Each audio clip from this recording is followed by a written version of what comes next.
Hello there. I'm Aubrey. And I'm Vanessa. And we are late to the party, and it's a galactic edition of... Better late than never. Oh, so she left him hanging with that one. Better late than never, December. The Mandalorian is conquering. Baby Yoda is reigning supreme. Baby Yoda. And we're getting the final story in the Skywalker saga of Star Wars. So for our Christmas treats to, I think, us, I thought we'd watch the trailers to the original Star Wars. Wait, where are the Christmas treats? Oh, you are my Christmas treats. Christmas treats. Oh, Christmas treats. We are the best little Christmas treats. Vanessa will be playing a mute tree. So we've got, first up on the docket, the one that started it all, the one that made George Lucas a household name. Star Wars, released May 25th, 1977. Long time ago. Budget of... LA, not that far away. Yeah, true. Budget of only $11 million. Made, merely $775 million. That's it? That's it. Nothing? That's nothing, especially in 1977. And that doesn't even count the re-releases and the merchandise and the DVD sales. And of course, this was written and directed by our friend George Lucas, as you said before. Starring Mark Hamill, Harrison Ford, Carrie Fisher, Peter Cushing, Alec Guinness, Anthony Daniels. I mean, the list goes on. Kenny Baker. Music by John Williams, the one and only. And let's just watch this. Go ahead and watch this trailer. Yeah. We've all been waiting for it. Retro reaction to an old school trailer. Somewhere in space, this may all be happening right now. It's not. A long time ago. 20th Century Fox and George Time is Lucas, relative. the man who brought you American Graffiti, now bring you an adventure unlike anything on your planet. Star Wars. Here they come. Who's coming? Is that a dog sitting next to her? The story of a boy, a girl, and a universe. Who's that? Oh no, that doesn't look nice. Looks like Flash Gordon. Of rebellion and romance. Stars disappeared for a moment.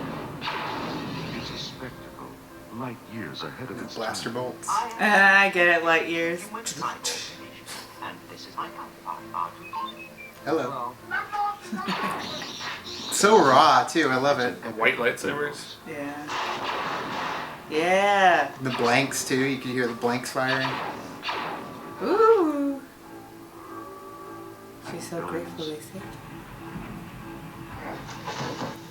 And aliens from 1,000 worlds. Yeah. They look like Goes plastic. back to the concept art too. Yeah. And they were just white.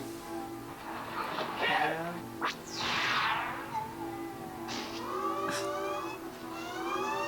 Star. That's not the alarm. A billion years in the making. And it's coming to your galaxy this summer. No blow. There it is. And that's the thing about those trailers back in the day. They were very slow burns. Like if you go back and you watch our reaction to the original Shining trailer, like just one shot basically. And technically here, it is one shot when it comes to just a title card being really far away, slowly creeping in, which does kind of maintain the aesthetic that Star Wars has with the actual space shot in the beginning of every episode, and you have the crawl initiate. So this is kind of similar to that, but you could tell they were trying to find their footing. They threw in an alarm going off at the end, but that wasn't the actual sound design that they went with for that scene. And of course, so much needed to be added to these shots when it came to what they gave us from the film, which is really disjointed. We don't know what's going on. You see a bunch of aliens, you see some crazy weaponry and fighting, but nothing really to go Yeah, you don't on. really get to, you don't, based off of the trailer itself, like if I never knew like what Star Wars was and I just saw the trailer, you kind of look at it and you're like, wait, what's going on? What is this? What is Star Wars? Like they just showed little tidbits like, okay, you have these people that are shooting blasters. You have these people that have these light stick things. Like you don't really know exactly what's going on. I believe it's a laser sword. Laser sword. I think you said lightsaber. blasters too, because those look like ray guns to me. Oh well, see, they blast people. But not knowing that, would you have seen it off of this trailer? Well, probably because like you said, it has that shadow of like secrecy over it, and has that thing that you're like, I don't know what this is, but it looks weird, and I want to know exactly what's happening. Like they give you just enough to be like, okay, this is kind of interesting that I want to go see it, but I have no idea what it's about. Yeah, imagine making this film in 1976. Hollywood before this was not, no sci-fi. Sci-fi wasn't a big thing. Star Trek was before this, and that kind of came and gone. I know my father saw this, and he saw one of those sneak previews of this, and he had stereotypical amazing shot in Blown the away. theaters. He loved it and he couldn't stop talking about it. I sent that down to me. That's why I love Star Wars. Well, I think the very just simple title of it too, Star Wars, if you don't know what's going on, just the title alone ends up giving you war in the what it is. stars. Yeah, that's all it is. Like simplistic at its finest. You've got people fighting in space, and when they actually show you the footage, there's nothing fantastical about it besides the fact that you see people wearing armor. You don't know if they're aliens. You do know that there are aliens because they talk about 1,000 planets or 10,000 planets, different species. But then you end up getting Vader. You know he's the bad guy. He's looming. He's dark. He's going up against the Alec Guinness, who you should know at this time. Right. So that's what's kind of the draw bringing you in, is you got Sir Alec Guinness showing up. And then, of course, Grand Moff Tarkin, Peter Cushing, also is the name that you would know when it comes to this movie. But you don't get any of the amazing special effects that were put together, invented for this movie. Styles of shooting, the miniatures, the way that it was constructed was so guerrilla-like when it came to just the hands-on, like, we got to make it out of what we know and what's around us. And it just ended up becoming Industrial Light and Magic because they did such a good job. Very reminiscent of like what the Imagineers did with Disneyland. They thought about it, they dreamt it, and they built it. And they built a lot of the ones like that they use today for other things too.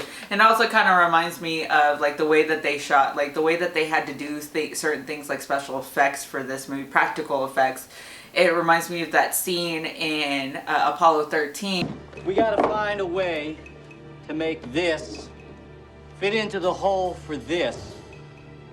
Using nothing but that. They have to figure it out, and that's what I love about movies that were made back in the day too, is because they didn't have the technology that we have now with the CGI, with all of that. Yeah, we kind of take filmmaking for granted and yeah. how easy it is. So they were very revolutionized the way of like CG and the way of of just the story making of sci-fi too, like when it comes Star to special Wars. effects, of course, because I think that is what ended up blowing everybody away when they finally saw this movie, was the finished product. You see here, you don't see the blaster bolts, you don't see the colors of the lightsabers, you just see a very generic type gunfight, essentially. It kind of looks like when you go to like an old west town and you've got the stunt fighters and they're blasting at each other and people are falling and he's swinging from one end to the other of the gorge. But when it comes to that I think was the rope-a-dope. You see this and it's something that's interesting. Word of mouth is what ended up dominating after the fact. I know, because back then you don't have Facebook, you don't have Twitter, you don't have any of the social media sites. No. It was really either word of mouth, or if you heard about it on the news, then that's basically all you really saw of Star Wars. So that's also probably a big factor in it too. True. And I'm going to say this, being a huge Star Wars fan, I love this movie. But if you actually were to break down the story without the special effects, it's a very simple story. I find your lack of faith disturbing.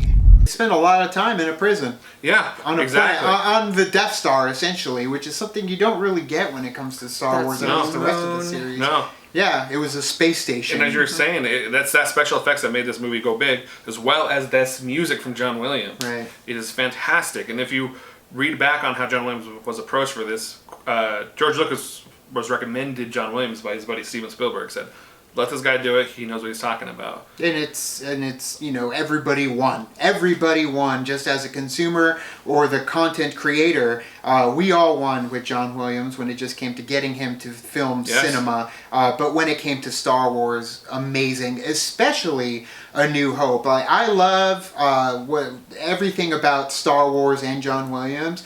But for me, the final suite that he uses for the Battle of Yavin, when they're going to take down the Death Star, if it wasn't for him, the whole movie wouldn't be as much of an impact. But the one thing that I love about the finale of this film for A New Hope, essentially, is the ticking clock scenario where we have to get there before it is done.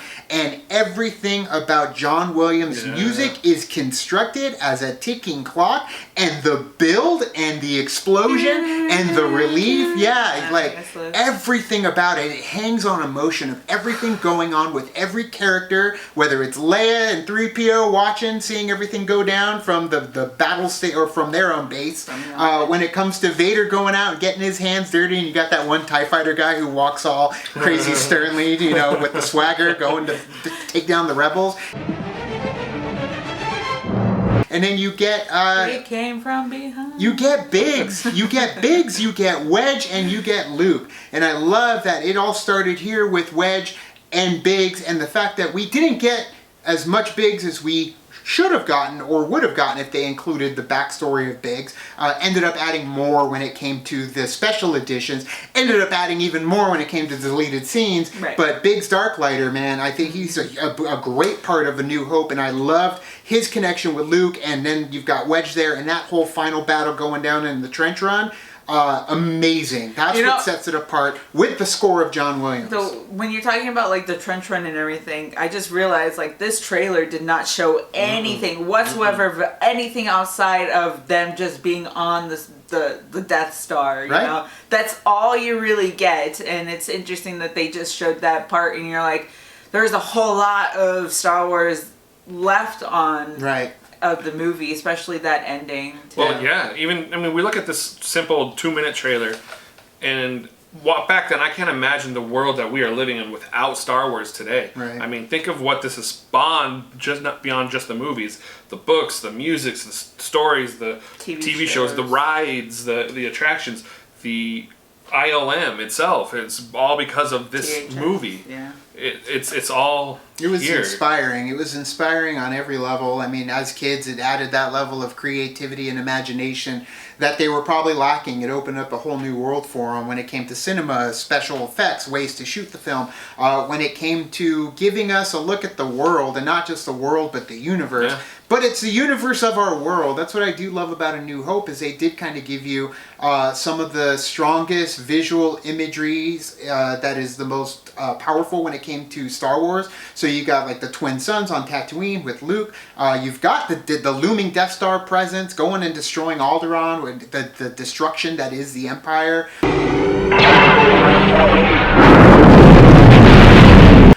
And then you end up getting the final throne room when it came to all of them, the victory, rising up and saving the day, which if the movie series would have ended there, it would have been fine, because the whole movie itself is enclosed. Yeah, the bad guy got away, but next time, Gadget, it happens. The bad guy usually gets away. But as a whole movie, just the visual imagery that they did with the filming locations and all the extras that they utilized, going to Tunisia and Africa and giving us Tatooine, giving us Lars Homestead, that to me is like the pilgrimage. I've always wanted to do that, but man, going to Africa is really tough right now.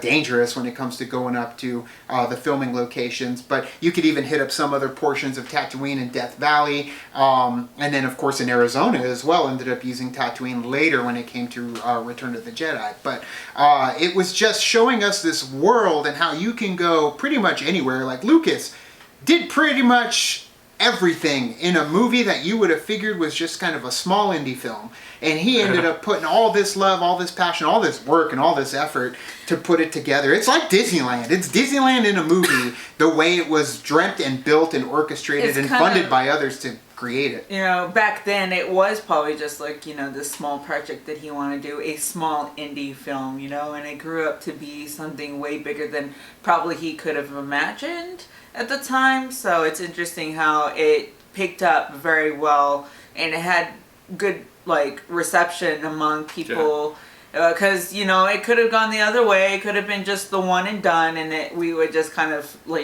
set it aside, oh, it's that Star Wars movie. But no, it did resonate with a lot of people, and I think because even though it was in space, you had these characters that you can kind of relate to within Luke and Leia, and then of course Han being the suave, bad boy. So. Yeah, he is definitely a bad boy. Straight up murdered Greedo because he shot first.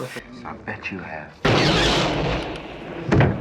In the storyline that comes to this original Do you trailer. hear him? He doesn't even know geography. Yeah, bad lip reading. It just echoes through the eons in pop culture. We know this. Everybody Right. knows Yeah. this. But more recently, you've got like bad lip reading going in and creating this own world. You had Family Guy make some of the best, in my opinion, renditions of Star Wars, aside from the Muppet Babies, which did a damn good job too. But Don't ever forget about Spaceballs. Spaceballs, the Muppets, everybody ended up having a taste of what Star Wars gave them, and with good reason, because it does stand out. It all stands out from New Hope. I know we didn't plan this, but I would say New Hope is actually my favorite film above Empire. And it would be also Return of the Jedi first for me. Oh. We'll get there, but when it comes to New Hope, New Hope is above Empire in terms of like what I love most, and it's the music. It's that final battle when it comes to the Battle of Yavin that I absolutely love. And even watching that old Chris Hardwick thing that he did where they recreated it. What was it, like homemade? Yeah. The homemade trench run. Just even the part when he's just like at the end when Luke shoots the laser, through the little peephole there to destroy the. Can you just put a board up for that? I mean, the exhaust But port. just like the way he does, like the expression, like Luke when he's like. That's no bigger than a womp rat. Yeah, like I did it. I did it. And yeah, they did it when it came to A New Hope. the soundtrack for this was actually considered the best soundtrack of movies of all time, according That's to American great. Film Institute. I get it. Everything. Man, when Rey in The Force Awakens ends up pulling that lightsaber over at the end of Force Awakens in the snow, and it plays the Burning Homestead theme, and like they just shoehorned it in there. It's not even on the soundtrack or the score for Force Awakens, but they pulled Burning Homestead over onto The Force Awakens. Like I lost it, because that whole score is amazing from A New Hope. And I think that's what's amazing about the music too, is because you resonate with it too. Like you can just listen to the music and you're like reenact the whole Star Wars from the music, and that's what you want. TIE Fighter Attack. It's that's what makes the music great, is because you can't pinpoint the different sections of the music. I could never listen to 20th Century Fox's intro without thinking of Star Wars. Yeah, it's unfortunate that it did end up changing, but you know what? It was a small price to pay when it came to just changing, companies. Things could have been way worse. Actually, it's worse. When it comes to where we went, for some people in the fandom, a lot of us, didn't see it the way it was going. But the best part about it is we still have the original trilogy. We still have A New Hope, no matter what you think of where the story went. And I know it can tarnish a story, a legacy, when it comes to how it ended. But to me, this is how it ended that first time. Yeah, round one. It ended. It was fantastic. Empire came back and they swung for the fences, and it did a damn good job. And then for me, Return of the Jedi, even though it does get some hate, it is my favorite because of the stepped up amperage of that final space battle. Just a few more weeks and we'll find out how the Skywalker saga ends. Yep. True. Return of the Jedi is my favorite as well, but we'll go into that when we get there. Absolutely. So, thank you guys for watching our reaction review to the original trailer, one of the original trailers, there's a few out there, for Star Wars A New Hope. Oh, it wasn't just Star Wars. A New Hope. We know what it is. It's episode 4 now in the grand scheme of things. It's A New Hope. And yes, Star Wars is up and running now thanks to this film. But thank you guys. You can check out our Mandalorian episode reactions that we have available on our channel, and the full-length reactions available on our Patreon. You can also like and subscribe. And did the thing on our Facebook, Twitter, Tumblr, Instagram Stardust. All the social networking gin joints, you know where they are. Thank you guys. Thank you, Travis. Thank you. And as always, now it's time to say goodbye. this party is over. Bye. Bye.